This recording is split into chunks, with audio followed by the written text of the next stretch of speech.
वैराग्यजाचे काही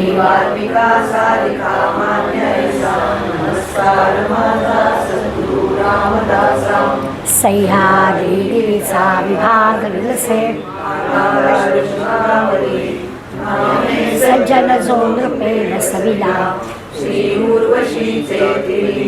साकेताधिपती कपी भगवती हे देव जाचे शिरी तेथे जागृत रामदास व्यसे जो या जना उद्धरी. आज आपला ज्ञानदशकाचा अखेरचा समास आहे आणि आपल्या वर्गाचा 50वा वाढदिवस.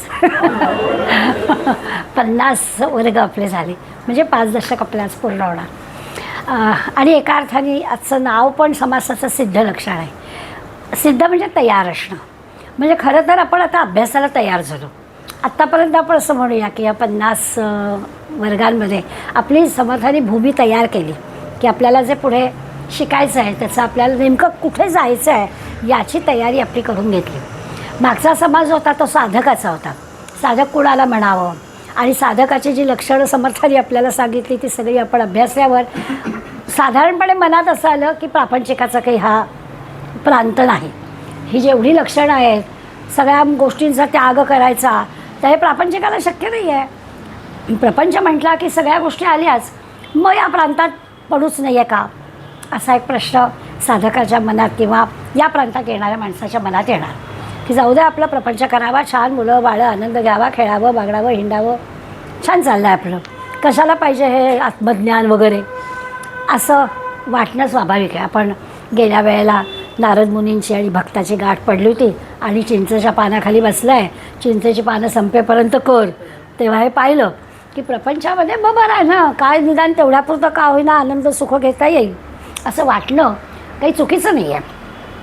पण तरीसुद्धा नरदेह मिळाला आहे, सत्संग मिळाला आहे आणि हे का सगळं आहे, हे विश्व कसं निर्माण झालं, आपण कुठून आलो, आपल्याला कुठे जायचं आहे, आपल्या या नरदेहाचं इप्सित काय, असे अनंत प्रश्न आपल्याला पडतात. आणि त्या प्रश्नाचं उत्तर एकच की संतांच्या सहवासात जावं, संत साहित्याचा अभ्यास करावा आणि या नरदेहाचं सार्थक करून घ्यावं.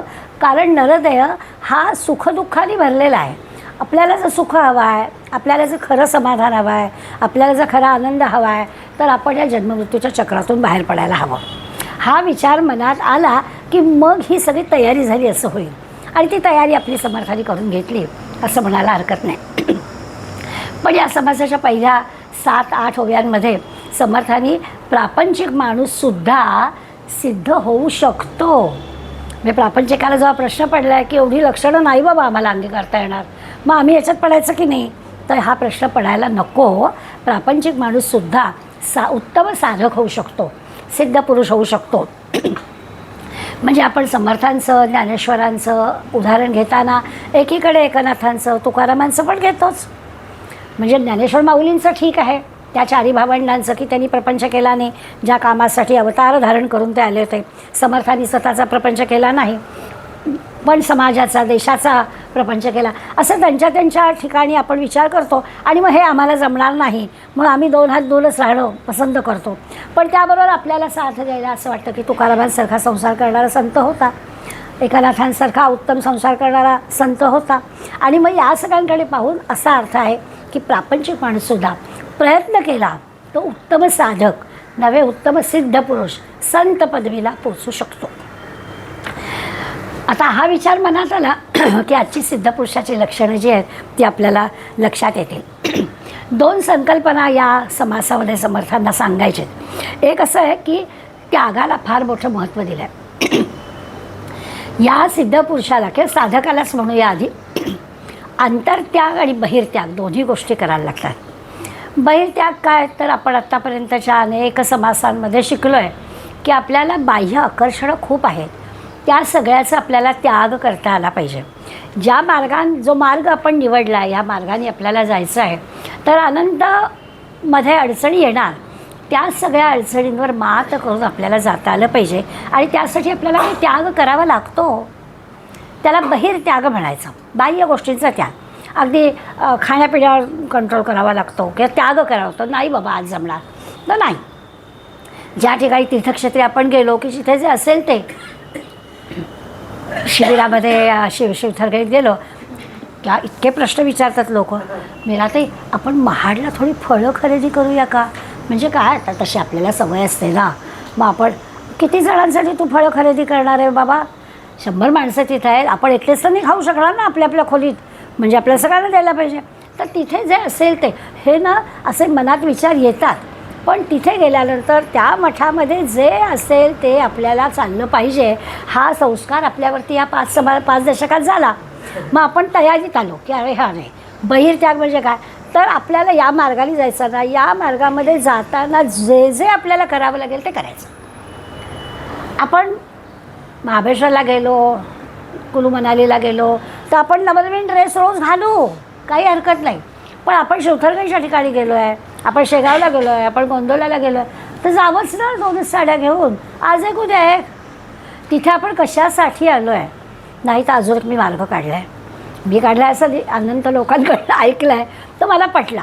तुम्ही आम्ही असे आहोत की आपल्याकडे म्हणजे गमतीला म्हणायचं झालं तर 1760 कपाट आणि 1760 कपडे. मग आपण ना असं करावं की येताना रिकामं यावं. पंढरपूरच्या वारीला आम्ही 5 मैत्रिणी गेलो आणि काय काय लागेल, रोज कुठे कपडे धुणार, मग आपल्याला रोज वेगळी साडी लागेल, म्हणजे सगळंच आलं.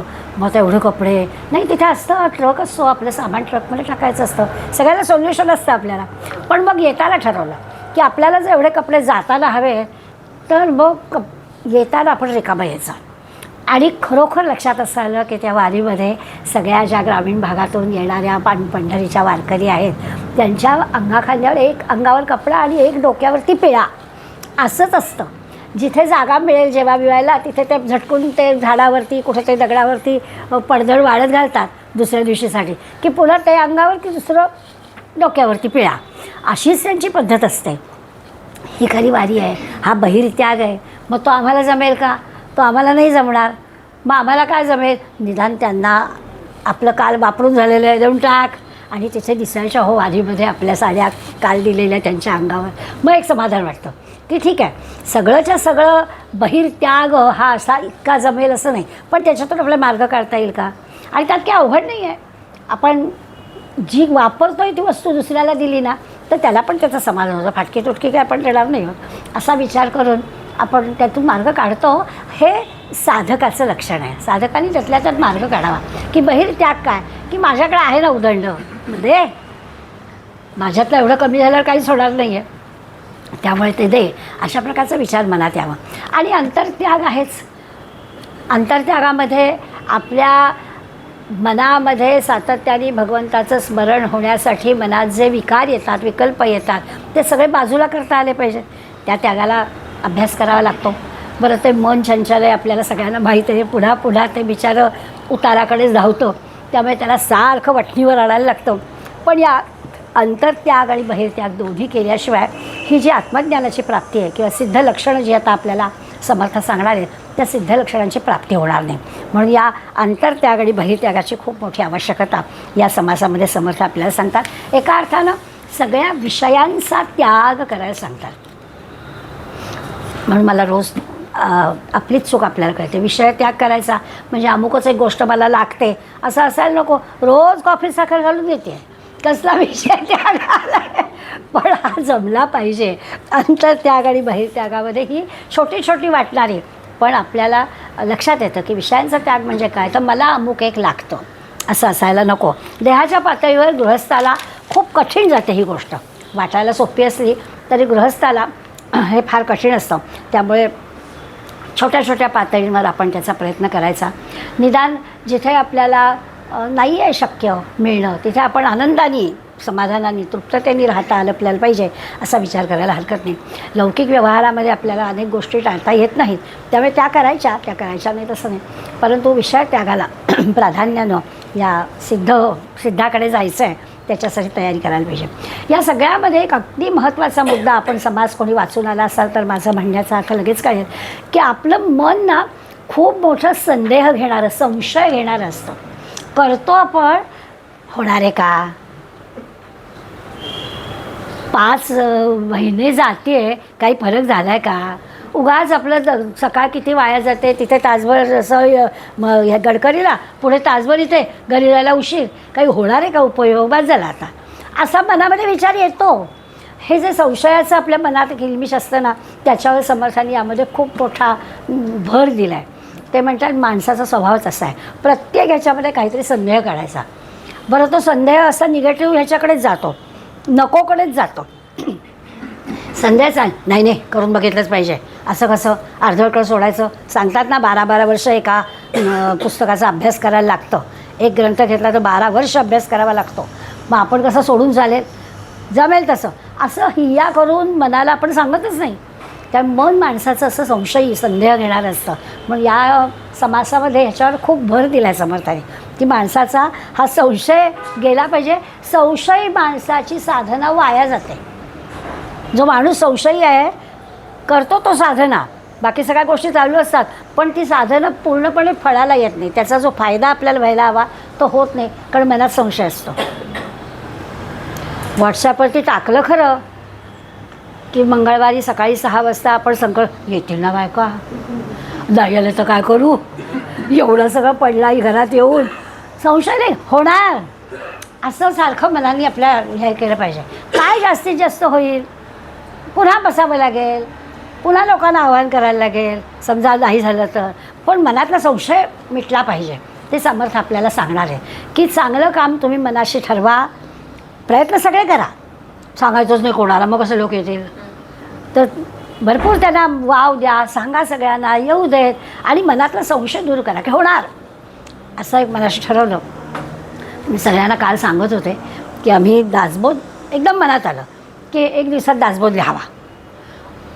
मनात एका दिवसात दासबोध लिहायचा, माणूस लिहिल किती तासभर, त्यामुळे समास एकच लिहायचा प्रत्येकाने. मग एक समास लिहायचा आणि जायचं. याल तेव्हा असाच सकाळी संकल्प केला आणि एक दिवस ठरवला आणि सांगितलं या दासबोध लिहायला, तुमच्या वेळेनुसार या, तुम्ही आलात की तुमच्या वाट्याला येईल तो समास, तो लिहायचा आणि जायचं. लेखन साहित्य सगळं तयार ठेवलं होतं, काय अशाची पेनं, पेपर, दासबोध ग्रंथ सगळं ठेवलं होतं. आणि भुरू भुरू भुरू भुरू मुंग्या तशा सकाळी 6 पासून माणसं सुरू झाली आणि दुपारी 2ला ग्रंथ लिहून पण झाला. आणि मग किती किती लोक येत होते की बा दिवसभर आहे, जाऊ आपण दुपारी संध्याकाळी. आणि मग बिचाऱ्यांची निराशा झाली, झाला ग्रंथ लिहून, म्हटलं झाला, मग लिहा तुम्ही, बलाचे श्लोक लिहा, करुणाष्टक लिहा, रामनाम लिहा, आलायत ना लिहा तुम्ही, असं आपण केलं. तर तो एक आपल्याला संकल्प करणं आणि मनातला संशय दूर करणं होणारच, असं करणं आवश्यक आहे. ते भगवंतांनी आपल्याला सांगितलं आहे. गीतेत पण भगवंतांनी संशयात्मा विनश्यती, मनात संशय असेल नाश होतो, कार्याचा नाश होतो, आपल्या साधनेचा नाश होतो. म्हणजे एकीकडे साधक उत्तम साधना करणारा आहे आणि मनात संशय आहे, तर ती साधना फळास येत नाही, ती साधना वाया जाते, पुन्हा मागे माणूस येतो. म्हणून साधकांनी संशय विरहित असावं, पूर्णपणानं मनातला संशय दूर होणारच. सारखं मनाला बजावायचं, चांगलं करतोय ना, मग ते होणार, अशी खात्री बाळगायची, म्हणजे ते काम होतं, असं ते आपल्याला सांगतात. सत्कर्माच्या बाबतीत पण असंच आहे. सत्कर्म करायला जाऊ आणि संशय, साधं रस्त्याने चालताना दोरी, काटेरी एखादी काटकी, केळीचं साल पडलं आहे, दुसऱ्याला त्रास होऊ नये म्हणून आपण ते बाजूला केलं आहे, सत्कर्म केला की नाही, केला आहे. आजूबाजूला बघायचं, सगळे बघतात ना कोणी, मग कोणी माझी दखल घेत आहे की नाही, याची काही गरज नाही आहे. सत्कर्म करायचं तर पूर्ण मन असं विरहित झालं पाहिजे की अरे काय हे केलंच पाहिजे, आपल्या लक्ष गेलं आहे, आपल्याला त्रास होऊ नये म्हणून आपण हे करतो आहे, इतरांसाठी पण करतो आहे. पण इतक्या छोट्या छोट्या गोष्टीसुद्धा आपला मनातला विचार असा असतो की आपण सत्कर्म करतो आहे, लोकांनी दखल घेतली की नाही, तो करायचं आणि कोणी दखलच घेत नाही, त्याची काही आवश्यकता नाही आहे. साधकाच्या मनात पण असा विचार येता कामा नये, असं समर्थ सांगतात. नाही तर ते सत्कर्म वाया जातं. करताय तुम्ही सत्कर्म, चांगलंच काम करताय, पण अशा प्रकारचा मनात विचार आला की ते सत्कर्म वाया गेलं. किती बारीक विचार समर्थ करताना आपल्याला असं वाटतं खरं होतं खरं असं की एखादी चांगली गोष्ट करायला गेलं आणि कोणी दखलच घेतली नाही की आपल्याला आवडत नाही की हे काही बरोबर नाही, तर तसं होता कामा नये. हल्ली तर आपल्याला या व्हॉट्सॲपमुळे असेल ह्याचा फार अनुभव येतो. आपल्याला मान्य असतं की काय वाढदिवस रोज करायचे, ते गेलं पाहिजे, पण आपला गेला नाही शुभ संदेश की झाली लागलीच वाट. बिराला कुठे वेळ असतो, तिचं लक्षच नसतं. त्यामुळे आठवणीने सकाळी पहिल्यांदा ते काम करावं लागतं, आवडो न आवडो. कारण माणसाचं मन विचित्र आहे, हे सगळ्यांना हवं असतं. त्यामुळे आपण दोन्हीकडून आपल्याला प्रयत्न करायचा आहे की आपल्याला आपल्यासाठी चांगलं काम करायचं आणि विसरून जायचं. आता येणारच आहे समासामध्ये की सत्कर्म करायचं, विसरून जाणं. आपण वाईट गोष्टी पण विसरत नाही, तर चांगल्या गोष्टी तर कसं विसरणार, असं होतं आहे. तर ते चांगलं काम करूनसुद्धा ते विसरून जायचं, असं आपल्याला समर्थ सांगणार आहे. जेव्हा केव्हा हे असं कधी घडतं, तर देहबुद्धी कमी झाली कीच घडतं. हे होऊ शकतं, अशक्य काहीच नाही. आज आपल्याला प्रापंचिक माणूससुद्धा उत्तम साधक बनू शकतो, असं समर्थ सांगतायत. तर ही काही अशक्य वाटणारी गोष्ट नाही आहे. पण हे शक्य होण्यासाठी काय करावं लागतं, तर त्याचं पहिली गोष्ट ही आपली जी देहबुद्धी आहे. अजूनही मी म्हणजे हा देह आहे, हे आपलं संपत नाही. त्यामुळे मग ह्या सगळ्या गोष्टी आपोआपच त्या देहबुद्धीबरोबर येत असतात, याचा विचार आपल्याला करायला सांगायचा आहे. दुसरं असं, ज्या सिद्धाची आपण लक्षणं आज पाहणार आहोत, त्या सिद्धाला आत्मस्वरूपाचं दर्शन झालेलं असतं. आता बघा, दोन प्रकारांनी आपण या समासाचा विचार करतो. सुरुवातीला आपण आधी गेल्या समासात साधक होतो, त्या साधकाचं आपल्याला सिद्ध बनायचं आहे, म्हणून आत्तापर्यंत सांगितलेल्या सगळ्या गोष्टी होत्या की हे सगळं असं असं करायला पाहिजे. संशय गेला पाहिजे, देहबुद्धी गेली पाहिजे, विषय त्याग झाला पाहिजे, वगैरे वगैरे. आणि आता पुढे आपण जी लक्षणं पाहणार आहोत, ती आत्मस्वरूप ज्याला कळलेलं आहे तो कसा असतो याची लक्षणं आहेत. पुन्हा ही सगळी लक्षणं समाजभर समर्थ सांगूनसुद्धा 45व्या ओवीत समर्थ आपल्याला सांगणार आहेत की माझं समाधान नाही झालं. मी सांगितली सिद्ध लक्षणं, पण समर्थच म्हणतात की माझं समाधान झालं नाही, तर मी पुढे आत्मदर्शकाचा अभ्यास करताना ही पुन्हा सांगेन. पण आत्ता तुम्ही तयारीसाठी, साधकाचा सिद्ध बनण्यासाठी काय काय करायला पाहिजे एवढ्यापुरती तुम्हाला माहिती सांगितली. परंतु पुढे ही आणखीन स्पष्ट करून मी सिद्ध लक्षणं सांगेन. त्यामुळे आपल्या लक्षात येईल की 5व्या दशकाच्या अखेरच्या समासामध्ये आपल्याला फक्त ओळखच होणार आहे या सिद्धाची, या संताची. आणि थोडक्यात असं आहे की परब्रह्मस्वरूप जाणणारा, आत्मज्ञान प्राप्त झालेला हा आपल्यापेक्षा किती पुढे आहे, की आपल्याला नेमकं किती लांबपर्यंत पल्ला गाठायचा आहे हे आपल्याला कळेल. आणि या संताचं कधीही विस्मरण आपल्याला होऊ नये, सारखं आपलं लक्ष पाहिजे. म्हणजे एखाद्या आपल्या येणाऱ्या समोरच्या प्रसंगाकडे आपण मनोमनी विचार करायचा की या ठिकाणी समजा एकनाथ महाराज असते तर त्यांनी काय केलं असतं. आपण काही एकनाथ नाही आहोत, पण त्यांनी काय केलं असतं, मग त्यातलं आपल्याला काय जमेल. जसं मी नाथांच्या बाबतीत सांगितलं होतं की नाथांच्या घरी चोर शिरले आणि नाथांच्या लक्षात जाग आली, चोर शिरलेत आपल्या घरात. आपली लगेचची प्रतिक्रिया काय, हिंमत असेल तर जरा काठी सोटा कुठेतरी दरवाजातला आपण घेऊ, आरडाओरडा तरी करू, 4 लोक तरी जमवू आणि त्यांना पळवून लावू, ही आपली साधारणपणानं प्रतिक्रिया. नाथांनी काय केलं, नाथ तसे संपन्न घरातले होते, त्यामुळे नाथांनी झोपेचं सोंगच घेतलं, नऊ दे त्यांना काय न्यायचं आहे ते. आणि मग अगदी आता ते निघाले तेव्हा नाथ उठले आणि म्हणाले अजून एक कणगी राहिले होते, त्यातलं पण धान्य घ्या. आता हे जे काही संतांचं टोक आहे, तुम्ही आम्ही नाही करू शकणार. अहो, दरवाजातला रांगोळीचा पाट गेला तरी आमची पंचायत होते की रांगोळी काढलं हे कुणी दिलं.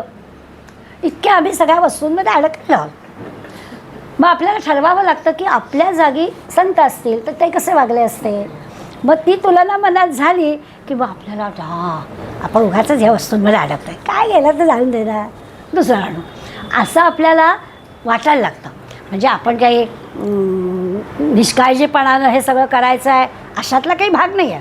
प्रापंचिक आहोत, सगळ्या गोष्टी काळजीपूर्वकच करायच्या. पण अशा छोट्या मोठ्या गोष्टींनी फार मोठं हे करू नये असं आपल्याला ह्या सभासातून शिकता येईल. आणि मग ज्ञानदशकात पुढे आणखीन आपल्याला सविस्तर सांगणार आहेत. आता ही सिद्ध लक्षणंसुद्धा अंगी बाळगायला आपल्याला खूप कठीण जाणार आहे. मग धडकीच भरते की आता अजून तुम्हाला मी सिद्ध लक्षणं सांगणार आहे, आता अजून काय सांगणार आहात असं वाटतं. पण आता तो आपल्याला 8वा 9वा दशक आहे, तेव्हा आपण पाहू ते काय आपल्याला सांगता येते. आज आपण असा विचार करूया की खरोखरच समर्थ म्हणतात तसा संशयात्मा विनश्यते म्हणजे नेमका काय प्रकार आहे. तर गीतेचा आधार घेतला तर आपल्याला ह्या संबंधामध्ये खूप गोष्टी कळतात. बारीक बारीक विचार करते म्हणतात पहिलं काय करा तर मनामध्ये आस्तिक्य बुद्धी ठेवा. म्हणजे ईश्वराला माना. असला तर असू दे, आपल्याला काय तो नमस्कार करून ठेवूया, असला तर आपलं केला नमस्कार. किंवा आपल्याला बघा विनोदानी असेल, पण असं कितीतरी वेळा एकमेकांच्या ऐकायला येतं की अगं एकाच देवाचं काहीतरी कर, नाहीतर मंगळवारी देवीला जा, सोमवारी शंकराला जा, गुरुवारी दत्ताला जा. मग आला प्रसंग की दत्त म्हणतील देवी जाईल, देवी म्हणेल राम जाईल, राम म्हणेल आणखीन भगवान कृष्ण जाईल. असं नको करू. आता गमतीनं आपल्या पुढे येतो, पण आपल्याला माहिती आहे की ईश्वर ही संकल्पना आहे, एकच आहे. तुम्ही कुणाचंही नाव घ्या, घरातल्या नातवाला राजू म्हणा, बाळा म्हणा, आणखीन काही म्हणा, तो एकच आहे असा आपल्या मनामध्ये विचार करून ही जी ईश्वराबद्दलची आपल्या अंतःकरणात असणारी आस्तिक्य बुद्धी आहे ती आपली वाढवायला पाहिजे. म्हणजे मग संशय नावाची गोष्ट दूर होईल. संशयात्मा विनश्यती असं जे समर्थांना म्हणायचं आहे, त्याच्या मागचं लक्षण काय, तर पहिल्यांदा हे पाहिजे, परमेश्वरावर निस्सीम श्रद्धा आपली असली पाहिजे. ईश्वर आहेच आहे, हे जग त्यांनी निर्माण केलेलं आहे, इथे घडणारी प्रत्येक गोष्ट त्याच्या मार्फत होते आहे. आपल्या जीवनात जे काही बरं बुरं चांगलं वाईट होणार आहे ते त्याच्या परवानगीनं, त्याच्या मान्यतेनं होतं, असा एक दृढ विश्वास आपल्या मनामध्ये असला पाहिजे. हे होण्याचा एक छान आपल्याला वेळ आपण निश्चिंत राहतो. नुसतं बसायचं नाहीच आहे, प्रयत्न सगळे काय, हे तर अगदी पक्कच आहे. गीतेने कर्मयोग आपल्याला सांगितलेलं आहे की भगवंत सगळं करतो किंवा भगवंताला जे करायचं आहे तेच घडणार आहे. हे कितीही जरी खरं असलं तरी आपल्याला जे हवं आहे त्यासाठी लागणारे सगळे प्रयत्न, ज्याला प्रयत्नांची पराकाष्ठा म्हणतात, ती सगळी केलीच पाहिजे. पण काय होणार आहे याच्याबद्दल आपण नाही विचार करायचा. प्रयत्नांची पराकाष्ठा करायची, ज्या ज्या गोष्टी हव्या आहेत त्या सगळ्या करायच्या. याला आपण निश्चिंतपण होणं म्हणतो की एकदा असं ठरवलं की आपल्याला काळजी म्हणून वाटत नाही. त्यामुळे संशय नाहीसा होण्यासाठी एक तर ईश्वरावर पूर्ण श्रद्धा, आपोआपच ईश्वरावरची श्रद्धा वाढली की आपण चिंतामुक्त होतो, निश्चिंत होतो. आणि मग हळूहळू ही जी काही देहात्मबुद्धी म्हणतो आहे त्याचा त्याग होतो. देह म्हणजे मी नाही असं होतं की हा कधीतरी पडणारच आहे. मग आता वेळ थोडा आहे. आता खरंच असं मनात यायला लागतं. 70च्या ह्याच्यात आलं की असं वाटतं की आता वेळ थोडा आहे, आता किती वर्ष माहीत नाही, भरपूर करून घेऊया, आता सोडायचं नाही, एक एक क्षणसुद्धा वाया घालवायचं नाही असं मनात यायला लागतं. कारण किती काळ आहे आता माहीत नाही असं होतं. त्यामुळे असा विचार करून आपोआपच देहात्मभावनेचा, या देहबुद्धीचा विचार कमी होता. अहम ब्रह्मास्मी इकडे आपली दृष्टी जातेच जाते. त्या ईश्वराचा म्हणजे आता विवेकानंदांच्या चरित्रामध्ये अगदी रामकृष्णांच्या अखेरचा एक प्रसंग आहे. रामकृष्ण नेहमी असं म्हणायचे, मीच राम मीच कृष्ण. आणि इतकी नितांत ह्या सद्गुरूवरती स्वामीजींची श्रद्धा होती की त्यांना पण वाटायचं की खरोखरच हे नुसतं रामकृष्ण नाव नाही आहे, हेच राम आणि हेच कृष्ण आहेत असं वाटायचं आहे स्वामीजींना. पण संशय आहे. आणि अगदी अखेरच्या म्हणजे रामकृष्णांच्या अखेरच्या वेळेला, देहत्यागाच्या वेळेला स्वामीजींनी समोर आहेत असा देह निश्चिष्ट पडला आहे, त्यावेळेला स्वामीजींच्या मनात विचार आला, अशाही वेळेला ह्यांच्या मनात हाच विचार असेल की मीच राम मीच कृष्ण, आत्तासुद्धा ते स्वतःला ईश्वर मानत असतील, असा संशय आला. रामकृष्ण आपल्या शिष्याच्या मनात काय चाललं आहे हे पक्क जाणत होते. त्याही अवस्थेमध्ये रामकृष्णाला कळलं की ह्याच्या मनात संशय आहे. आणि त्यावेळेला तुला अजूनही असं वाटतं का की राम आणि कृष्ण वेगळं आहे? अरे मीच राम मीच कृष्ण. खाडकन स्वामीजी जागे झाल्यासारखे झाले की अरे खरंच मनात संशय. आपलं असं आहे, ईश्वर आहे याच्यावर आपली श्रद्धा आहे, आहे ना, असा मनात विचार येतो. तो असा नाही येता कामा. म्हणून ते सांगतायत की अहम ब्रह्मास्मी याचा उदय आपल्या अंतःकरणात जेव्हा होईल, ईश्वर म्हणजे मीच आहे, माझ्या अंतःकरणामध्ये असणारी ही जी काही चैतन्य नामक शक्ती आहे ती ईश्वरच आहे आणि तीच हे सगळं करवते. निरनिळ्या मोठ्या मोठ्या वक्त्यांच्याबद्दल असं ते स्वतः सांगतात की आम्ही काही काय भाषण करायचं ते ठरवलेलं नसतं. शिकागोच्या धर्मपरिषदेत काय बोलायचं हे स्वामीजींनी ठरवलेलं नव्हतं. उत्स्फूर्तपणे अशा जगभरातले आलेले तत्त्ववित्ते आणि त्यांच्यासमोर स्वामीजी बोलले आणि ते म्हणतात रामकृष्णच माझ्या वतीने बोलले. ज्ञानेश्वर माऊली अशा 18-19व्या वर्षी एवढ्याच ओव्या लिहितात आणि त्याच्यावर ते म्हणजे मी काहीच नाही केलं, निवृत्तीनाथ माझ्या करवी बोलले. आता हे जे आपण मोठमोठ्या संतांकडून ऐकतो याचा अर्थ काय आहे? तर मीच राम, मीच कृष्ण, मीच ईश्वर, माझं हे जे चैतन्य आहे तेच ईश्वर रूप आहे, ह्याचा उदय आपल्या अंतःकरणात जेव्हा होतो तेव्हा संशयात्मा विनश्यती, तेव्हा सगळा संशय आपला दूर होतो. हा विचार समर्थानं आपल्या या समासात म्हणजे सिद्धाकडे जायचं लक्षण महत्त्वाचं काय, तर हा संशय दूर झाला पाहिजे. फार समर्थाने या संशयाबद्दल संशय व्यक्त केला की जातच नाही लोकांच्या मनातला, असं त्याला म्हणायचं आहे की किती सांगा. आणि हे पटतं आपल्याला की खरंच आपल्याला सगळं मान्य असतं, पण तरीसुद्धा प्रवासाला निघालो आहे, रिझर्वेशन जवळ आहे, गाडीच्या वेळेवर पोचलेलो आहे, तरी गेली का काय गाडी बिफोर टाईम, संशय. आता काय, अरे आला आहेत ना तुम्ही, स्टेशनवर वेळेवर आला आहेत, सगळं अजून आहे, तिकीट हातात आहे, सगळं आहे, पण तरी ती सगळी गर्दी आपण पाहतो आपल्या प्लॅटफॉर्मवर, आणि वरून ते पोचेपर्यंत असं बापरे बिफोर टाईम गेली का काय गाडी आज, येतं मला सारखा संशय. बारीक सारीक गोष्टी, आम्हा भगिनी वर्गाला तर काय, मीठ घातलं का नाही आमटीत, संशय. सगळं चालू असतं आपलं, एकीकडे लक्ष पूर्ण तिथे असतं नाही अशातला भाग नाही, पण सारखा मनात संशय येतो. एकही कृती आपली अशी होत नाही की काही नाही झालंच आहे चांगलं. पूर्वीच्या बायकांचं व्हायचं, देवाला नैवेद्य दाखवायचा असायचा, त्यामुळे खाऊन बघायचं नसायचं, त्यामुळे त्या सगळे पदार्थ स्वतः उपास पूर्ण दुपारी तो सगळा नैवेद्य चांगलाच होणार, संशय नव्हताच त्यांच्या मनामध्ये. आमच्या मनात संशय असतो होईल की नाही चांगलं. तर अशा बारीक सारी गोष्टींचा विचार केला तर समर्थांचा हा मुद्दा आपल्याला पटेल की खरोखर एवढं सगळं सांगूनसुद्धा होत नाही. दुसरा मुद्दा ते आपल्याला सांगणार आहे त्यागाचा. एकदा ह्या सगळ्या गोष्टी जमल्या तर आपल्याला त्याग करणं पण जमतं. ह्या त्याग विषयावर समर्थांनी फार बारकाईनं आपल्याला सांगितलेलं आहे. त्याग म्हणजे दान नाही बरं, दान वेगळं आणि त्याग वेगळा. दान करणं म्हणजे आपल्याला दुसऱ्याला आपल्याजवळची वस्तू द्यायची आहे, मग ती आपला आनंद येतो ते देण्यामध्ये, चांगली गोष्ट आहे, ते करावं. त्यागामध्ये सुद्धा आपल्याजवळ असणाऱ्या गोष्टीचा त्याग करायचा आहे. त्यामुळे दान आणि त्यागामध्ये गीतेमध्ये आपल्याला सात्विक त्याग, राजस त्याग, तामस त्याग असं स्वतंत्रपणानंच वर्णन करून सांगितलेलं आहे. काय फरक आहे तर सात्विक त्यागाला त्यांनी म्हटलं आहे की निरपेक्षपणानं त्याग करायचा. हा त्याग केला आहे त्यामुळे अपेक्षा नाही बाळगायची. आपण लग्नामध्ये मुलीचं कन्यादान करतो, त्याग नाही करत, दान करतो. ती आपलीच आहे मुलगी, तिला हवाली केलेलं आहे योग्य ठिकाणी बघून, पण त्याग नाही केलेला. आणि म्हणून अलीकडे जेव्हा अशा काही घटना घडतात ना तेव्हा सांगायला लागतं की काही गडबड झाली तर यायचं बरं का घरी, हे घर तुझंच आहे असं सांगावं लागतं. अशा घटना घडू नयेत, पण घडताना आपल्याला जाणीव, कारण तो त्याग नाही, शब्दसुद्धा आपल्याकडे बरोबरच वापरलेले आहेत.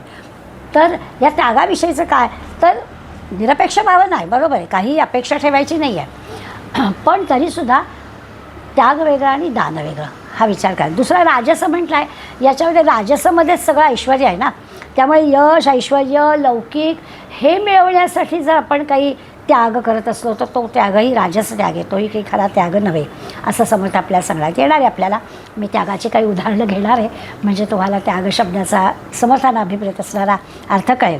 आणि तामस त्यागाबद्दल तर बोलायलाच नको, स्वतःला पण आणि जगाला पण फसवणं, त्याग करायचं म्हणजे काय, फसवणूक करणं असं होतं. त्यामुळे त्या तामस त्यागाचा तर विचार करायची आवश्यकताच नाही. मग काय तर गीतेमध्ये जेव्हा भगवंत अर्जुनाला या सात्विक त्यागाबद्दल सांगतात आणि इतक्या सगळ्या गोष्टी होऊनसुद्धा कर्म करायला सांगतात. अर्जुन विविध प्रकारांनी त्याच्या मनातला संदेह व्यक्त करतो आहे का मला युद्ध करायचं नाही वारंवार सांगतो आहे, पण तरीसुद्धा त्याला पटवून देऊन कर्म तुला करायलाच हवं. आणि कर्म करायला ते सांगतात की कर्माचा त्याग करायचा नाही आहे, कर्माचं जे काही फळ मिळेल त्या फळाचा त्याग करायचा आहे, कर्म करायचंच आहे. त्यामुळे कर्म करणं याच्यामध्ये आपल्याला काही चॉईसच नाही आहे, ते करायचंच आहे. वाट्याला आलेली प्रत्येक गोष्ट करायचीच आहे. मग त्याग म्हणजे काय, मग नचिकेताचं उदाहरण आपल्याला माहिती आहे.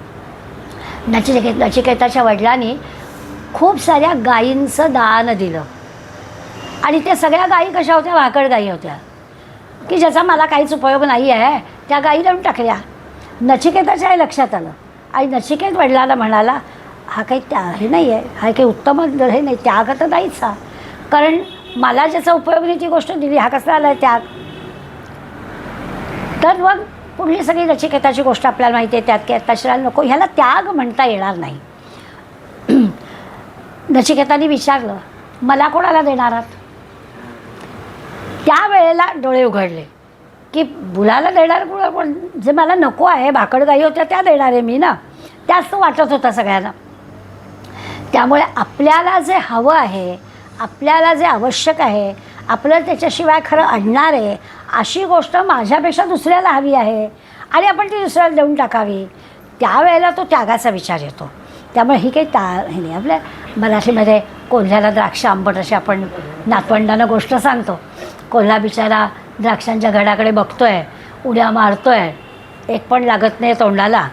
आणि मग आता आपली फजिती कशी सांगायची, मग सांगतो द्राक्ष सगळी आंबट आहे. तसं आहे आपलं. आता हा काही कोल्ह्याचा त्याग नाही, जमतच नाही आहे, त्यामुळे तो गेला आहे. त्या त्याग म्हणजे काय याची व्याख्या आपल्याला समर्थ करायला सांगतात. एखादा माणूस घर सोडलं, वनात गेला आणि वनात जाऊन सगळं उभं केलं, परत झोपडी लागली, अंथरूण पांघरूण लागलं, खायला प्यायला वस्तू लागली, मग काय उपयोग? हा काही त्याग नाही. घर सोडून गेलं आहेस वनात, आता जे आहे ते नाही, तिथे सगळं परत हवं आहे, तर त्याला त्याग नाही म्हणता येत. त्यामुळे मन गुंतलेलं आहे, पण नाईलाज म्हणून करावं लागतं आहे, याला त्याग नाही म्हणता येत. असा बारकाईने जर विचार केला तर आपल्याला 2 गोष्टी कळतील. समर्थ आपली तयारी करून घेत आहेत सिद्धाकडे जाण्याची. मनातला संशय दूर करा. आपण फार मोठा काहीतरी त्याग करतो असं वाटत असेल तर तो त्याग कसा नाही आहे ते पण आपल्याला सांगतायत. रामकृष्ण परमहंसांनी एक गंमतशीर प्रसंग सांगितला आहे. एक स्त्री माहेरी जाते. प्रत्येक वेळेला माहेरी गेल्यावर गप्पा टप्पांमध्ये भाऊ म्हणतो, मी आता संन्यास घेणार. एकदा झालं, पुढल्या सुट्टीत परत बाहेर गेली, पुन्हा हीच चर्चा. घरी आल्यावर नवऱ्याला सांगते, भाऊ आता ना संन्यास घेणार आहे, हिमालयात जाणार आहे. हो का, चांगली गोष्ट आहे. असं 2-3 वर्ष आपलं चाललं आहे. बायको माहेरी जाऊन आली की नवऱ्याला सांगते, माझा भाऊ संन्यास घेणार आहे, हिमालयात जाणार आहे. एक दिवस हा उठला आणि निघून गेला हिमालयात. तुझा भाऊ दरवर्षी गातोय, अजून काही जातले मीच चाललो. तर आता रामकृष्ण गमतीनं सांगतायत की ह्याची चर्चा करायची गोष्ट नाही, हे इमिजिएट घडलं पाहिजे. आहे ना मनात तर कर ना, नुसती बोलून काय घालवतो. ती मनातल्या मनात काय तुला किती वर्ष तयारीला लागतील ती घे, पण जेव्हा केव्हा तुला खरं करायचं आहे तेव्हा नुसतं बोलून नाही चालणार. ती प्रत्यक्ष गोष्ट केली पाहिजे.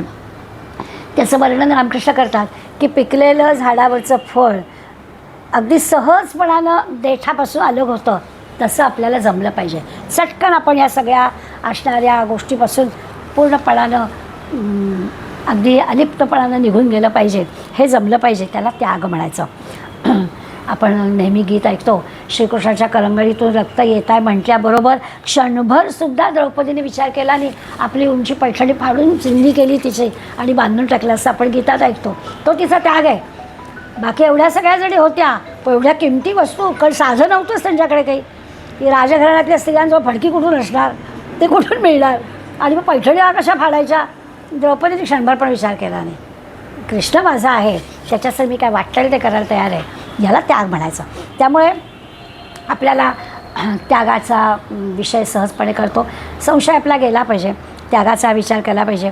वस्तूंवरचा हक्क आपल्याला त्याग म्हणजे काय, वस्तूंवरचा हक्क आपल्याला सोडता आला पाहिजे. नेहमी द्रौपदीचं उदाहरण दिलं जातं. महाभारताचं युद्ध संपलेलं होतं आणि सगळेजणं खरं म्हणजे आता विश्रांतीच्या ह्याच्यामध्ये होते. द्रौपदीची सगळी मुलं विश्रांती घेत होती, लहान आहेत सगळेजणं, आणि अश्वत्थामाने सगळ्या मुलांना मारून टाकलं. आता हे केवढं मोठं दुःख होतं. 5 पांडव आपले एकापेक्षा एक कर्तबगार पती असून सुद्धा आपल्यावर ही वेळ यावी, आणि म्हणून द्रौपदीने स्वाभाविकच पतींना दोष दिला, त्यात काही चुकीचं नाही आहे. आणि मग खरोखरच भीमाने अर्जुनाने अश्वत्थाम्याला धरून तिच्यासमोर आणलं आणि तू सांगशील तशी शिक्षा आपण याला करू, तुला एवढं तरी दुःख दिलेलं आहे, 5 पुत्र एका वेळेला मारले जावेत, हे केवढं मोठं दुःख होतं. पण द्रौपदीचा त्याग कसा होता. द्रौपदी म्हणाली, ह्याला सोडून द्या. एका क्षणार्धात तिच्या मनात विचार आला की पुत्रशोक काय असतो हा मला कळला आहे, मी कृपीला हा शोक का देऊ, त्या अश्वत्थाम्याच्या आईला परत हेच दुःख देऊ मी, नको, ह्या मुलाला सोडून द्या. हा त्याग आहे. म्हणजे आपल्या सभोवतालच्या सगळ्या माझ्या म्हणून ज्या गोष्टी आहेत त्या सहजपणानं आपल्याला सोडता आला पाहिजे, याला सात्विक त्याग म्हणायचं. पुढल्या भागामध्ये आता गुणातीत वगैरे येणार आहे. याच्यामध्ये त्यांनी त्यागाची भूमिका सांगताना स्टेप सांगितले की काय त्याग म्हणजे.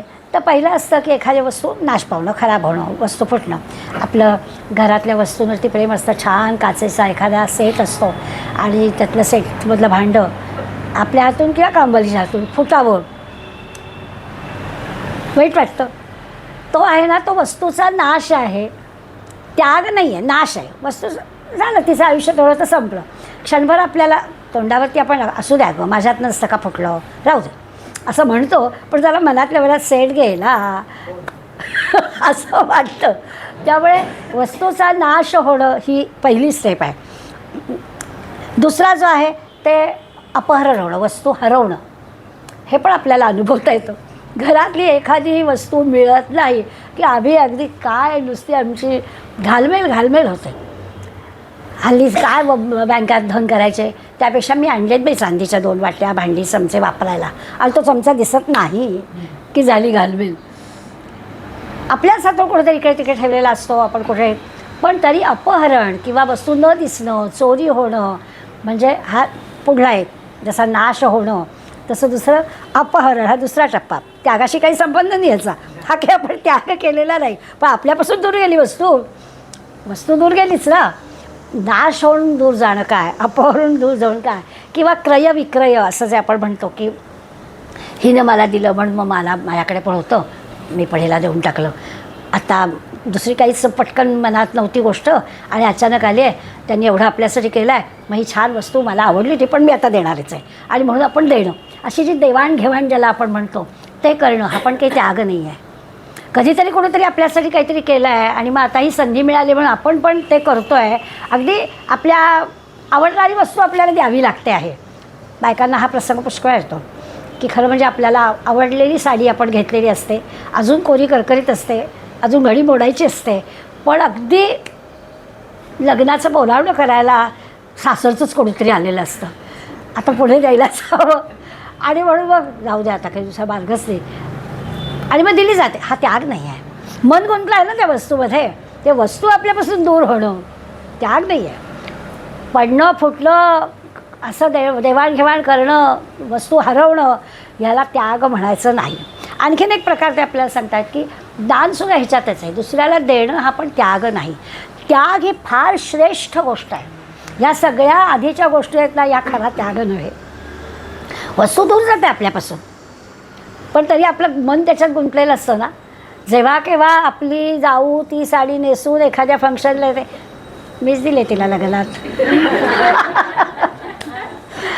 त्यामुळे तो त्याग नाही होत, त्याच्यात आपण अडकलेलंच असतो जरा तरी. ती बायकांची उदाहरणं दिली की आपल्याला पटतं. त्याग ही फार उच्च कोटीतली गोष्ट आहे. त्यामुळे समर्थ सिद्ध पुरुषाची लक्षणं सांगताना आपल्याला 2 महत्त्वाच्या गोष्टी किंवा 2 आपल्यामध्ये करायच्या सुधारणा सांगितल्या. एक सांगितला, पूर्णपणाने संशय नाहीसा करा, पूर्ण अस्तिक्य बुद्धी ठेवा, ईश्वरावर भरोसा ठेवा. ही पहिली गोष्ट आपल्याला ते सांगितली. आणि दुसरी महत्त्वाची गोष्ट सांगितली की त्याग, आणि तो त्याग किती श्रेष्ठ आहे हे उदाहरणांसहित पटवून दिलं. आपल्यापासून वस्तू दूर गेली म्हणजे त्याग नाही. मला हवी असो नसो, जाग आणि विसरून जाणं हे महत्त्वाचं आहे. त्याग ह्या गोष्टीमध्ये आपल्याला कळची सगळ्यात वरची पायरी आहे असं लक्षात आहे. याचा अर्थ आध्यात्मिक भाषेमध्ये ज्याला निस्संग होणं म्हणतात ना, ते निस्संग होणं आहे त्याग करणं. म्हणजे असा त्याग आपल्याला जमला पाहिजे. गुरु गोविंद सिंगांची गोष्ट सांगतात. गुरु गोविंद सिंग अगदी असे सगळ्या शिष्यांच्या समवेत बसले होते. शिष्य गप्पा गोष्टी करत होते. पंजाबी माणसं खूप श्रीमंत असतात. सद्गुरूंना सुद्धा असं भले भक्कम द्यायचं असतं. तसा एक श्रीमंत शिष्य आला आणि त्यांनी 2 कंकणं चांगली याची सोनेरी रुपेरी अशी त्यांना दिली. गुरु गोविंद सिंग बोलत आहेत, एकीकडे शिष्यांशी निरूपण चाललेलं आहे, आणि आपण बघा कुठेतरी समुद्रकिनारी बसलो की जवळ दिसलेल्या वाळूमध्ये दगडामध्ये खेळतोच हाताने चाळा म्हणून. तसं ते समोर कंकणं ठेवलेली होती. गुरु गोविंद सिंग आपला त्याच्याशी खेळत होते, आणि खेळता खेळता पाण्यात टाकून दिलं. एवढा अथांग सागराच्या काठीत चाललेला होता कार्यक्रम, दिलं टाकून. त्यांना काय ते कंकणाचं मूल्य कळत नव्हतं, अशातलं काही भाग नाही. पण निस्संग माणसाला सोनं काय, रुपं काय, चांदी काय आणि कृत्रिम धातू काय, त्यांना काही फरक नाही पडत. त्यांचं काही त्याच्यात मन गुंतलंच नव्हतं, निस्संग आहेत ते, त्यामुळे त्यांनी ते टाकून दिलं. आता ज्यांनी दिलाय तो समोर बसला होता ना, मग तो सगळं झालं, मनात होतंच. म्हणाला अहो मी तुम्हाला 2 दिली होती कंकणं, दुसरं दिसत नाही आहे, कुठे गेलं? त्याने दुसरं घेतलं ते पण टाकलं, तिथे गेलं म्हणाले. हे निसर्ग होणं आहे. पुन्हा आपला सुरुवातीचा विचार आला की प्रापंचिक माणसाला हे शक्य आहे का? पुन्हा मनात विचार हाच आहे की निस्संग होणारा हा जो आहे संत, ह्याला वस्तूचं मोल कळत नाही आहे का? मोल काय, त्याच्यात अडकायचं नाही आहे. मग हे सुरू झालं सोन्याची, मग ती साठवणं, मग ती सांभाळणं, मला नकोच आहे.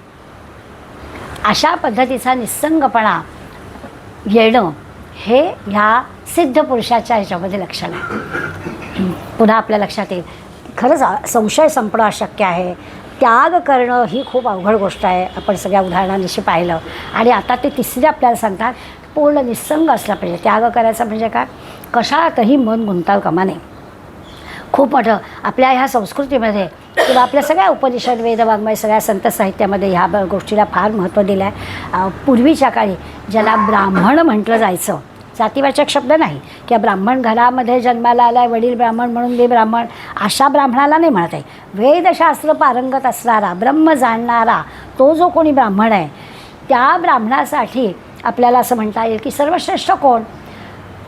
सगळ्यांना आश्रम 4 सांगितलेले आहेत. ब्रह्मचर्य, हे गृहस्थाश्रम, वानप्रस्थ आणि संन्यास, या आश्रमांच्याच यांनी जायचं आहे.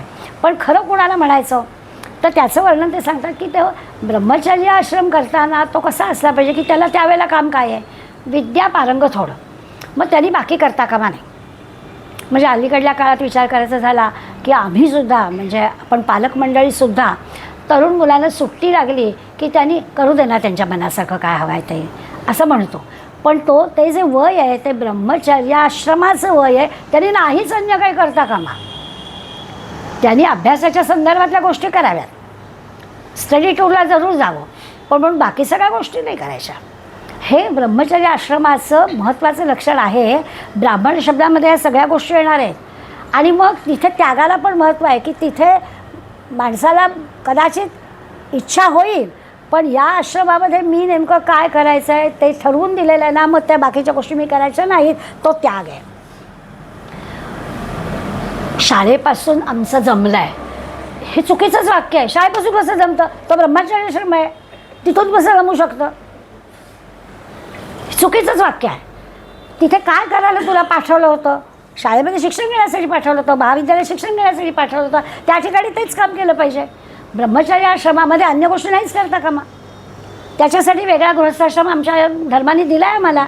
गृहस्थाश्रमात ह्या सगळ्या गोष्टी करायच्या, उत्तम गृहस्थाश्रम करायचा, प्रपंच उत्तम करायचा.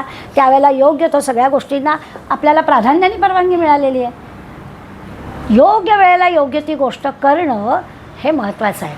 त्यामुळे त्यावेळेला हा जो दुसरा विषय येतो, आपल्या आश्रमामध्ये सांगितलेल्या नियमांपेक्षा काहीतरी वेगळं वर्तन करावंसं वाटतं आणि त्याच्यावरती जेव्हा आपण स्वतःला हे करू शकतो त्यावेळेला तो त्याग होईल की नाही, आत्ता मी अभ्यास करणार आहे, आत्ता काही जमणार नाही, असं जमलं पाहिजे. तसं जमणं याला त्याग म्हणायचं.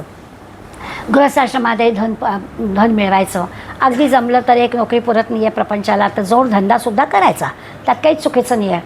करणं काही म्हणजे आवश्यक असेल तर त्याप्रमाणे सगळं करायचं. आणि हे सगळं का करायचं? श्रीसुक्तामध्ये धन कसं मिळवावं आणि ते कसं खर्च करावं यासंबंधी आपल्याला चांगल्या सूचना दिलेल्या आहेत. उत्तम मार्गाने धन मिळवावं आणि उत्तम मार्गाने त्याचा खर्च करावा. मला योग्य तेवढे पैसे घरात दे आणि मग मी तुला उरलेल्या पगाराचं काही विचारणार नाही असं आईने म्हणायचं नाही. कशासाठी म्हणायचं? आपल्याला देऊ नको, पण आपलं लक्ष पाहिजे की तो खरंच गृहस्थाश्रमात असणारा माणूस गृहस्थाश्रमासाठी खर्च करतो आहे ना, म्हणजे व्यसनाधीन माणसं होणार नाही. का तरुण मुलं व्यसनाधीन होतात? आम्ही सहजपणे मुलांना हल्ली सांगतो. आपले हे असतं, आपलं अगदी लक्ष असतं मुलांकडे ना, यशातला भाग नाही, पण आपण काय म्हणतो, लाखो रुपये मुलं मिळवतात, त्यांचं त्यांना करू दे ना, त्यांचं त्यांना आयुष्य आहे, त्यांना करू दे ना. मौज मजाला काही मर्यादा पाहिजे की नाही? मला हल्ली सारखी भीती वाटते या तरुणांची. तुम्हाला पण वाटत असेल की आमचं ठीक आहे हो, तुमच्या माझ्या पिढीमध्ये आपल्याला पेन्शन आहे, त्यामुळे आपण अखेरच्या क्षणापर्यंत म्हटलं तर अगदी खुश आहोत. ह्या मुलांना पेन्शन नाही हो. बरं, ह्या 58-60व्या वर्षी नोकरी ह्यांची संपली. जी काही लाईफस्टाईल आहे, ही लाईफस्टाईलला लागणारी जी काही गरज आहे ती पुढे झाली पाहिजे ना. बरं, आत्ता घे की खर्च कर, विचारच आहे मागे कसं होणार. गृहस्थाश्रमाच्या काही घालून दिलेल्या आहेत आपल्याला, बंधनं घातलेली आहेत, त्या बंधनाप्रमाणे वागलं पाहिजे. त्या बंधनासाठी जे आपल्याला करावं लागतं त्याला त्याग म्हणायचं. आश्रमाने बांधून दिलेल्या नियमांपेक्षा वेगळं काही करायची आपल्याला इच्छा झाली आणि ती न करणं त्याला त्याग म्हणायचं, असं आपल्याला कळेल. वानप्रस्थाश्रमामध्ये घरदार सोडून वनात जायला पाहिजे, चिंतन मनन करायला पाहिजे, असं अगदी आपल्याला सांगितलेलं आहे. म्हणून वानप्रस्थाश्रमच त्याला म्हटलं आहे. याचा अर्थ असा आहे की सगळ्या प्रापंचिकांनी काही वनात जाऊन राहायचं नाही आहे, म्हणजे मग वनाचं गावच होईल ना, त्यामुळे नाही जायचं. मग काय करायचं तर घरात राहून, गावात राहूनसुद्धा अलिप्तपणानं प्रपंच मुलांच्या स्वाधीन करून नीट चालला आहे ना, इकडे फक्त लक्ष ठेवणं, आवश्यकतेप्रमाणे त्यांच्या सगळ्या गोष्टींना मदत करणं, एवढंच आपल्याला करता येईल, तेवढंच करणं अपेक्षित आहे. म्हणून वानप्रस्थाश्रमामध्ये चिंतन मनन करणं याला दिलेलं आहे. त्याच्या आड येणाऱ्या सगळ्या गोष्टी बाजूला करणं त्याला त्याग म्हणायचं. सगळ्या 4ही आश्रमांचा हा विचार समर्थ आपल्याला सांगतात की काय करावं. तर आपल्या संस्कृतीने आपल्याला दिलेल्या ह्या 4 आश्रमांमध्ये त्या वेळेला ती गोष्टच करायची आणि ती गोष्ट करण्याच्या आड ज्या काही गोष्टी येतील त्याला दूर करायचं, त्याला त्याग म्हणायचं. ज्ञानेश्वर नामदेवादी संत सगळे जे होते त्यांनी सगळ्या ऐहिक सुखाचा त्याग केला. कारण वयच त्यांचं होत होतं असं की त्यावेळेला या ऐहिक सुखामध्ये त्यांचा नव्हताच काही विषय. आता त्यांच्या बाबतीत आपण म्हणू की ते ज्या कामासाठी त्यांनी देह धारण केला होता ते काम केलं. भागवत धर्माची पताका त्यांनी फडकवली, गावोगाव हिंडले, त्या कामासाठीच होतं.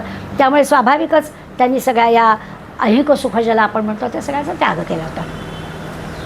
गमतीनं मला असं वाटतं की त्यांना काय करायचं होतं. आम्हाला ऐहिक सुखाच्या या सगळ्या सुखाच्या ज्या गोष्टी आहेत त्याच्यात आम्ही अडकतो.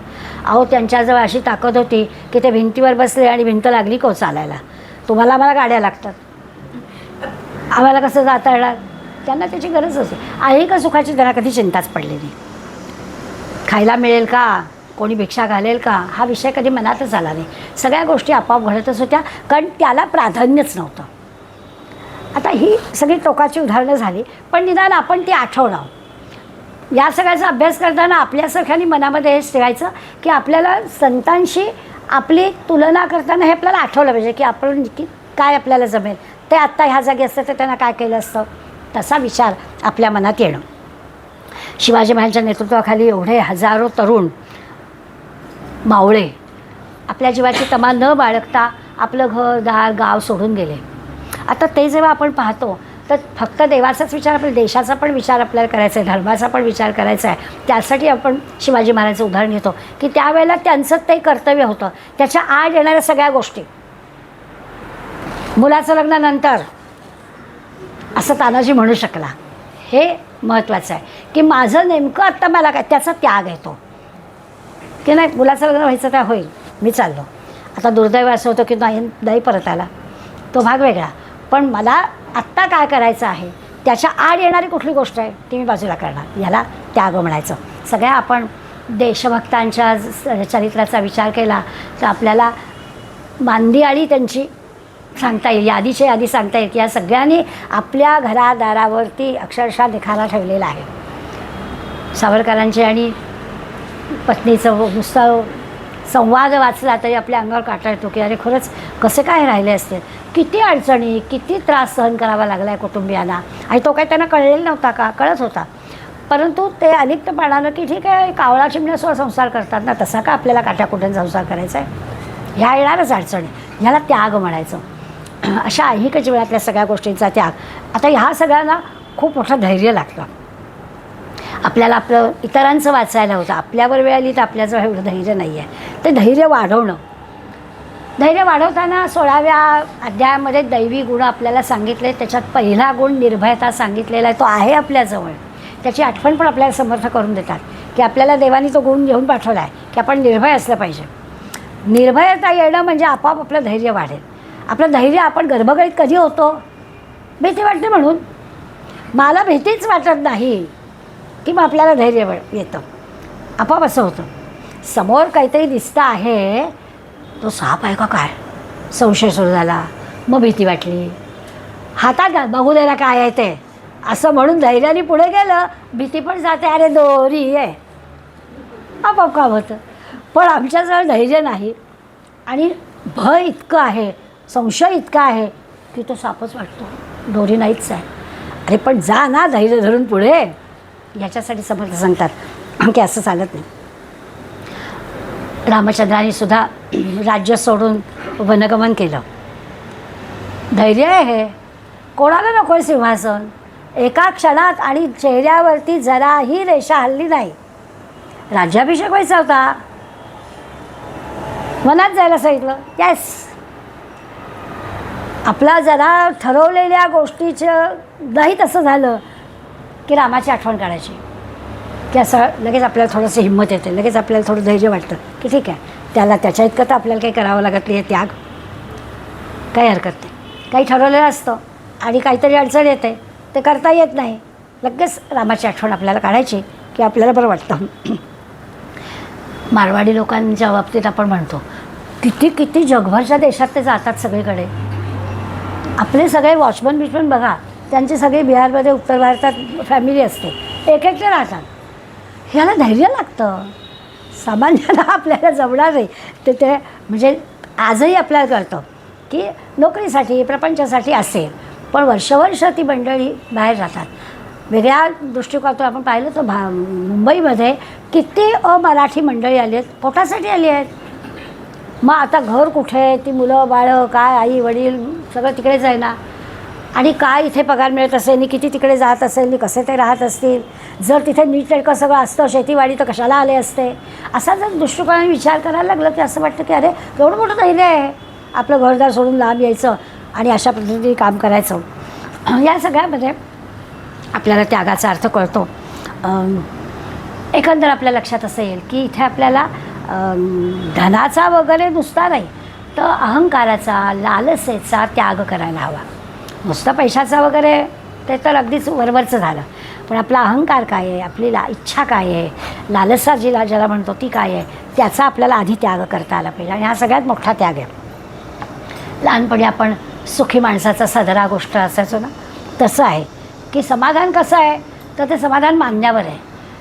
शर्ट नाही म्हणून तो सुखी नाही असं म्हणता येत नाही, किंवा 1760 शर्ट असणारा सुखी असतो असं पण म्हणता येत नाही. त्या सुखी माणूस असण्यासाठी सदरा आहे की नाही याचा काही संबंध नाही. मग एका अर्थाने आपल्या लक्षात येईल की सुखी माणूसच नाही का काय, तर ते मानण्यावर आहे, असू शकतो. असा विचार केला तर आपल्याला कळतं. एकूण आपल्याला आता कळलं की या समासामध्ये एवढ्या गोष्टी आपल्याला शिकायचं आहे. संशय गेला पाहिजे, त्याग करता आला पाहिजे, आणि मग बाकी ह्या गोष्टी जमल्या की आपोआप सगळ्या गोष्टी संपतात. त्याच्यातसुद्धा संशयाचा विचार करताना समर्थ आपल्याला सांगणार आहेत की सत्संगाचा आपल्याला जर मिळाला तर आपल्या या सगळ्या गोष्टी चटकन जमतात, मनातला संशय दूर होतो. हा जो संशय आहे ना, त्याला त्यांनी कुशंका, शंका आणि अशंका असे 3 शब्द सांगितलेत. आता बारकावे काय आहेत ते आपल्याला कळेल. तामसी प्रवृत्ती ज्याची असते ना, त्याच्या कुशंका असतात, वाईटच विचार, त्याला आपण कुशंका म्हणतो. आता आपण असं धरूया की हा काही आपल्या मनात येत नाहीत, येतच नाहीत असं नाही म्हणवत. कधी कधी आपण पण तामसी नाही म्हणता येत, चिंतेमुळे असेल, काळजीमुळे असेल, जग वाईट झालं आहे म्हणून असेल, पण आपल्या मनात पण कुशंका येतात. विशेष करून मी उदाहरण तुम्हाला देते की खरंच कुशंका येते की रात्री आपला सकाळी ऑफिसला गेलेला मुलगा किंवा नवरा वेळेवर घरी आलेला नाही. क्षणार्धात मनात काय येतं, वाईटच विचार. क्षणार्धात मनात येतो, का बाई आला नाही, करतो खरा फोन, आज फोन पण नाही केला, माझा पण लागत नाही आहे. झालं, संशयाला सुरुवात, शंका मनात यायला सुरुवात होते. मग मनाला काय का भेटला असेल एखादा मित्र, फोन लागत नाहीत कधी कधी, मला कळलं नसेल असं म्हणून मी मनाला बजावलं पाहिजे की लगेच कशाला कुशंका मनात यायला पाहिजे. पण आपण कधी कधी असे असतो, तामसी प्रवृत्ती आपल्यातली बळावलेली, आणि मग कुशंका मनात येतात. समर्थ आपल्याला सांगतात की हा संशयातला कुशंका तर बाजूलाच करा, ती तामसी वृत्तीच्या माणसांची आहे, ती नाहीच येऊ द्यायची. मनाला असंच बजावायचं की काही होणार नाही आहे, येणार आहे. म्हणजे मग मन आपला पॉझिटिव्ह विचार करायला लागतो. तर ह्या तामसी प्रवृत्तीच्या माणसाच्या मनात फक्त कुशंका येते, आपण तामसी विचार करायचा नाही. हा एक आपण स्वतःला घालून दिलेला धडा. दुसरी नुसती शंका जी असते ती राजस माणसाची असते. आणि आपल्याला अशंका, शंकाच नाही असं व्हायचं आहे, मनामध्ये संभ्रमच ठेवायचा नाही. याला सात्विक वृत्ती म्हणायची.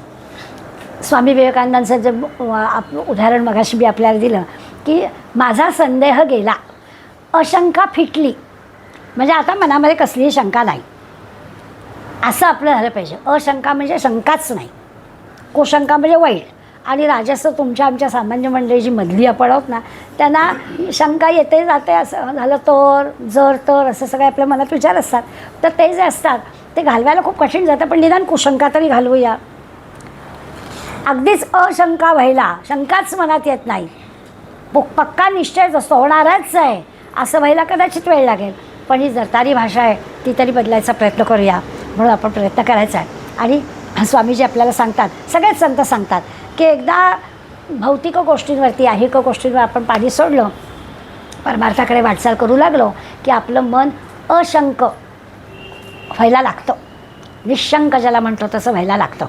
पण होतं असं की परमार्थाचा लाभ झाला नाही समजा, तर मग भौतिक सुख पण नाही आणि हे पण नाही, अशी गडबड होते, ना आत्र ना परत्र. मग तिथे आपण गडबडतो, हे पण नाही ते पण नाही, त्यापेक्षा बरं चाललं होतं ना, असं होतं. म्हणून ते सांगतात की मनात संदेह केव्हा येतो, अशा वेळेला संदेह येतो, इकडे पण नाही तिकडे पण नाही असं झालं ना की मनात संदेह येतो. तो संदेह आपल्याला काढून टाकवायचा आहे. आपण जसं 4 माणसांनी आपल्याला एखाद्या डॉक्टरचं नाव सुचवलं, चांगला आहे, मला चांगला उपयोग झाला, तुम्ही त्यांच्याकडे जा, तर मग आपण विश्वास टाकतो. 4 जणांनी आपल्याला सांगितलेलं असतं, मग एकदा आपण आणलेलं असतं औषध, मग आपल्यालाही गुण आलेला असतो. आता आपण त्यांनी दिलेलं औषध निशंकपणे घेतो, त्याला अशंका म्हणायचं, त्याला निशंक म्हणायचं. कारण आपली आता त्याच्यावर श्रद्धा जडली आहे. करून बघते, एकदा जाते, तुला आला आहे गो चांगला अनुभव, पण बघायला पाहिजे मी किती डॉक्टरांकडे गेले, कुठे उपयोग होतो आहे, असं नाही संशय मनात ठेवायचा. ठरला आहे ना, आता 4 जणांनी आपल्याला सांगितलं आहे ना, आला आहे आपल्याला थोडासा गुण, टाकायचा विश्वास. असं आपण जे व्यवहारात करतो ना तसं आहे. ही जी काही निशंक होण्याची जी काही गोष्ट आहे तीच या परमार्थाच्या क्षेत्रात आपल्याला उपयोगी पडते. परमार्थाच्या वाटचालीसुद्धा निशंक हो, निर्भय हो मनारे, आपण अक्कलकोट स्वामींची प्रार्थना म्हणतो तसं निशंक मनाला व्हायला सांगायचं. असं त्या निशंक झालो, ईश्वर शरण गेलो, तर स्वाभाविकच सगळ्या संशयाचा वगैरे नाश होतो, काही नाही, मन दे शुद्ध स्वच्छ होतं. याला आपल्या ह्याच्या भाषेमध्ये समजा संतांच्या भाषेमध्ये काही स्टेप्स दिले. ते म्हणजे काय करायला पाहिजे, अनुकूलस्य संकल्प. हा म्हणजे आपण जे संकल्प करतो ना, ते संशय केव्हा येतो, तो संकल्प कसा आहे याच्यावर संशय येतो. चांगलाच संकल्प करायचा, अनुकूल संकल्प करायचा की आपोआपच ईश्वराच्या इच्छेला प्रमाण मानून ईश्वरासाठीच केलेला संकल्प होणारच पुरा, त्याच्याबद्दल संशय होण्याचं कारणच नाही. माझं काही नाहीच आहे, रामाच्या अक्षता भरायच्या आहेत, होणारच संकल्प पुरा, असा मनात विचार केला की तो संकल्प केलेला होतोच पुरा, काही त्याच्यासाठी शंका घेण्याचं कारण नाही आहे. त्याला अनुकूलस्य संकल्प हा असं म्हटलं आहे की चांगल्या कामाचा संकल्प करावा, आपला तो संकल्प पुरा घेण्याची जबाबदारी त्याची असते आणि तो संकल्प उभा होतो. लगेच दुसरा मुद्दा देतात, प्रतिकूलस्य वर्जनम, प्रतिकूल गोष्टी वर्ज कराव्यात, टाकून द्याव्यात. म्हणजे मनात संशयाचा प्रश्नच नाही, काय आपण संकल्प करतो आहे त्याच्यावर अवलंबून आहे. त्यामुळे प्रतिकूल गोष्टींचा आपण त्या दूरच ठेवाव्यात. ह्या वर्षामध्ये ना मी ठरवलं आहे, दर महिना, माझी एक मैत्रीण होती, आता ती बदलली, आता आली आध्यात्मिक मार्गात, पण पूर्वी दर शुक्रवारी पहिल्या दिवशीचा पहिला शो पाहायचाच. आता हा कशाला संकल्प करायला हवा आहे, तुझ्याजवळ वेळ भरपूर आहे, खिशात तुझ्या पैसे आहेत, आणि नाही मला कंपनी मिळाली ना तर मी कामवालीला घेऊन जाते, पण जातेच. आता याला कशाला संकल्प करा. हा वर्जनम, प्रतिकूलस्य वर्जनम, प्रतिकूल संकल्प करू नये. आणि मग असा संकल्प करायचा नाही, एखाद्या दिवशी तिकीट मिळालं, तिकीट नाही मिळालं, चिडचिड, दर शुक्रवारी मला पाहायचा होता आणि फर्स्ट डे फर्स्ट शो. आता हा काय संकल्प करायचा. ज्याला या मार्गामध्ये जायचं आहे त्यांनी संकल्प पण काय करायचं हे ठरवलं पाहिजे ना. त्यामुळे असे प्रतिकूल मार्गाकडे नेणारे संकल्प वर्ज करावेत असं आपल्याला सांगतात. पुढे म्हणतात, रक्षिष्यति ते विश्वास आहे. एकदा या ईश्वर आपला आहे असा आपल्या मनामध्ये विश्वास आला की तो ईश्वर आपलं रक्षण करतोच. त्याच्यावर विश्वास टाकला की तो रक्षण करतोच. असा एक आपल्याला संशय दूर होण्यासाठी आपल्याला ते सांगतायत की संशयाचा नाश होतो. म्हणजे काय होतं तर या रक्षिशैती तो आपलं रक्षण करतो. आणि भविष्य काय वापरलं आहे तर की रक्षिष्य म्हणजे काय तर तो करेलच याची खात्री ते आपल्याला देत आहेत. चौथा मुद्दा सांगतायत गोप्तृत्वम वर्णम. म्हणजे आता अलीकडल्या काळामध्ये हे उदाहरण जरा थोडंसं मनाला हे होतं, कारण आता खरोखरच पतिसेवा किंवा पतिव्रता हा शब्द पुस्तकात वाचण्यापुरताच राहिलेला आहे. आपल्या आधीच्या पिढीपर्यंत बरोबर होतं खरंच पतिसेवा किंवा पतिवाक्यम प्रमाणम अशी ती स्त्री वावरत होती. तिला स्वतःचं मत, तिला स्वतःची आवड असं नव्हतं. जे काही पतीचं आहे तेच माझं, त्याला जाऊ दे, माझं मी करेन, हे नंतर काही आत्ता गेल्या 30-40 वर्षामध्ये सुरू झालं.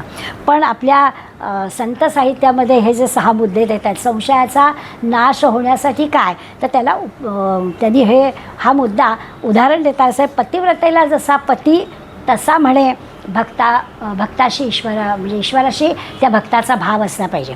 तिला जसं पतिवाक्यम प्रमाणम वाटतं तसं ईश्वर वाक्यम प्रमाणम असं मन झालं पाहिजे. त्यामुळे आता हा चौथा मुद्दा जो आहे तो आपल्याला इतिहासातल्या उदाहरणांनी मान्य करावा लागतो. आज आम्ही तुतुमैमे झालो आहे ना, आता आम्ही सहकारी झालो आहे. आता आम्ही तो म्हणेल तसं असं आम्ही मानायला तयार नाही. आता आम्ही म्हणतो फ्रेंडशिप आहे, मला माझं करायचं, तू तुझ्या मार्गाने जा.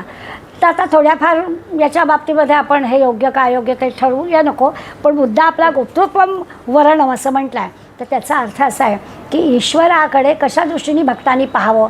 तर एखादी पतिव्रता स्त्री आपल्या पतीकडे ज्या दृष्टीने पाहिल की तो म्हणेल ते, त्या याची गोष्ट सांगतात की सरकारी काम करत असताना दिवा लावला होता आणि चांगला सूर्य आहे, उजेड आहे, आणि मग त्यांचं काम करत असताना त्यांनी सांगितलं की दिवा लावून घेऊन ये.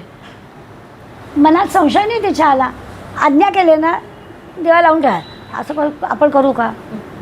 आपण बरोबर चांगला उजेड पडला आहे, एवढं छान येतं, आता कशाला दिवा लावायचं आहे. पण आज्ञा केले ना आपण करायचे. या वेळेच्या पतिव्रतेचं उदाहरण आहे की त्यांनी सांगितलं आहे म्हणजे करायचं. तर ते आपण धरूया की इतिहासामध्ये अशी उदाहरणं खूप होती. काही प्रमाणामध्ये ते योग्यही आहे असं मानायला हरकत नाही. पण आपला मुद्दा असा आहे की भक्तांनी ईश्वराकडे अशा पद्धतीने पाहावं जशी पतिव्रता स्त्री पतीकडे पाहते. आणि 6वा मुद्दा देतात अहंकार विरहित होणं. त्याला कार्पण्य दोषोपहत स्वभावा गीतेमध्ये आपल्याला आला आहे की पूर्णपणानं कार्पण्य होणं याचा अर्थ पूर्णपणानं अहंकार विरहित होणं. जराही मनामध्ये अहंकार नाही. या 6 गोष्टी जमल्या की आपल्याला संत साहित्यामध्ये आपल्याला सांगतात की हे सगळं जमेल. या 6 अंगांचा उत्तम रीतीने अंगीकार आपल्याला करता आला पाहिजे. आपोआप संदेह कमी होतो. आता हा एकदम जाणारी गोष्ट नाही आहे, हे अगदी नक्कीच आहे. काय असतं समर्थ सांगतात आपल्याला अज्ञानी परवडला, अज्ञानी माणूस परवडला की त्याला सांगितलं ना असं असं करायचं आहे की तो बिचारा करतो, कारण त्याचा विश्वास असतो, तो काही संशय काढत नाही. अगदी जो ज्ञानी आहे आत्मज्ञानी तो परवडला, कारण त्याला कळलेलंच असतं आमची पंचायत आहे, आम्हाला धड हे पण धड ते नाही. त्यामुळे आम्ही अडकतो की खरंच हे एवढ्या 6 गोष्टी जमल्या की नक्की जमेल का असं सुद्धा पुन्हा आमच्या मनामध्ये येतं. त्यामुळे ज्ञानाचा गर्व नसणारे अज्ञानी परवडले, पक्के ज्ञानी असतील ते परवडले, पण मधले ज्ञानी असण्याचा गर्व असणारे अडकले, त्यांच्यासाठी आपल्याला आहे. म्हणून आपण मगाशी जो म्हटलं की विवेकानंद ज्ञानी होते, रामकृष्णांसारख्यांना सद्गुरू केलं होतं. हे नेहमी आपण उदाहरण घेतो की तो 4 इयत्ता शिकलेला सद्गुरू ह्या उच्च विद्याविभूषित शिष्याचा झाला कसा. पण पूर्ण निष्ठा होती. त्यांच्याजवळ नेमकं काय आहे ही ऐहिक विद्या नसेलही, पण जे आहे ते कळलं होतं आणि म्हणून सद्गुरूचं स्थान मनापासून दिलेलं होतं. पूर्ण निष्ठा होती स्वामीजींची. तरी मनात शंका आली, जो सुरुवातीला आपण प्रसंग घेतला की खरंच हे अशा वेळेला गलितगात्र झालेत, केव्हाही आता श्वास थांबणार आहे, तेव्हासुद्धा यांना वाटतं आहे की मी राम आहे आणि मी कृष्ण आहे. असा मनात संशय आला स्वामीजींच्या. किती टोकाचं विचार आपल्या लक्षात येतं. तर ते संशयरहित ज्ञान निश्चयाचे समाधान असं समर्थ सांगतात. संदेह टाकता आला पाहिजे, असं संदेहरहित आपलं मन झालं पाहिजे, संदेहरहित आपलं ज्ञान झालं पाहिजे की जे समाधान मिळतं ते म्हणजे सिद्ध लक्षण आहे. आणि मग 45व्या ओवीत समर्थ सांगतात की ही काही माझी सिद्धलक्षणं सांगून माझं समाधान झालं नाही आहे, तर मी आत्मदशकामध्ये पुन्हा तुम्हाला सविस्तर सिद्धलक्षणं सांगेन असा शब्द दिला आहे आणि 5वा दशक संपवला आहे. तव स्मरण संतत स्फुरणदायिया माघडो त्वदीय गुणकीर्तनध्वनि सुरम्य कर्णी पडो स्वदेशहितरक्षणा विनदुजी कथा नावडो तुझ्या समहिया मुची तनुहि देशकायी पडो. जय जय रघुवीर समर्थ.